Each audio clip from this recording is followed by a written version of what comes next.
আসসালামু আলাইকুম প্রিয় খামারি ও কৃষক ভাইরা, আপনারা যে যেখান থেকে আমার এই ভিডিওটি দেখতে পারতেছেন, আমি সবাইকে জানাই আন্তরিক শুভেচ্ছা এবং অভিনন্দন। আজকে একটি ঘাসের জমিতে আসলাম আপনাদেরকে দেখানোর জন্য।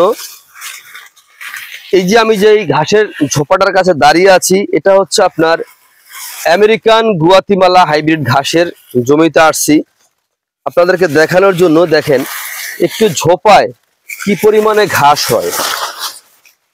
দেখেন এখানে একটি ঝোপায় কি পরিমাণে ঘাস হয়। এই দেখেন একটি ঝোপা, এখানে একটি ঝোপা।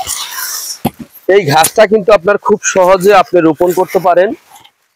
এই ঘাসটায় প্রচুর পরিমাণে ক্যালসিয়াম রয়েছে, পাতা যুক্ত ঘাস।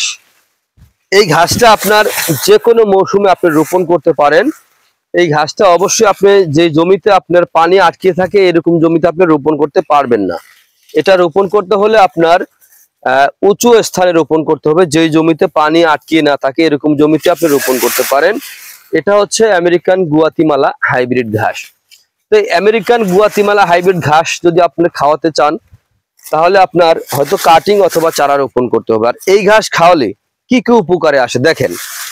এই ঘাস খাওয়ালে অন্তত পক্ষে আপনার গবাদি পশুর দুগ্ধ জাতীয় গাভীর দুধ বৃদ্ধি হবে, অথবা ষাঁড় গরুর মাংস বৃদ্ধি হবে। অথবা এই ঘাসটা খাওয়ালে আপনার ক্যালসিয়ামের অভাবে যে সকল রোগ আপনার গবাদি পশুর হয়ে থাকে, অবশ্য এই রোগ থেকে আপনার গবাদি পশুকে মুক্ত রাখতে পারবেন যদি এই ক্যালসিয়াম যুক্ত ঘাসটা খাওয়ান।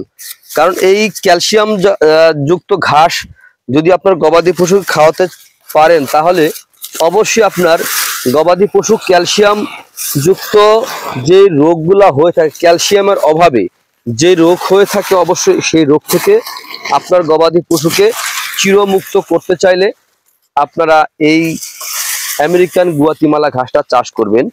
এই ঘাসে কিন্তু প্রচুর পরিমাণে ঘাস হয়ে থাকে এক একটি ঝোপায়। এই ঘাসগুলো কিন্তু এক একটি ঝোপা দেখেন, বিশাল বড় একটি ঝোপা। এই দেখেন ঘাস আর ঘাস। তো প্রিয় বন্ধুরা, আমি বলবো আপনারা গরু অথবা ছাগল যদি পালতে চান তাহলে আগে ঘাস চাষ করবেন, তারপরে খামার গড়বেন। তাহলে খুব সহজে আপনার খামারে আপনি সফলতা অর্জন করতে পারবেন। এর কারণ ঘাসে খরচ কম, দানাদারে কিন্তু খরচ অনেক বেশি। তো আপনারা যে যেখান থেকে আমার এই ভিডিওটি দেখতে পারতেছেন, যদি আপনাদের কাছে আমার এই ভিডিওটি ভালো লেগে থাকে তাহলে আমার চ্যানেলটিকে সাবস্ক্রাইব করবেন, বেশি বেশি করে শেয়ার করবেন। সকলে ভালো থাকবেন। আল্লাহ হাফেজ।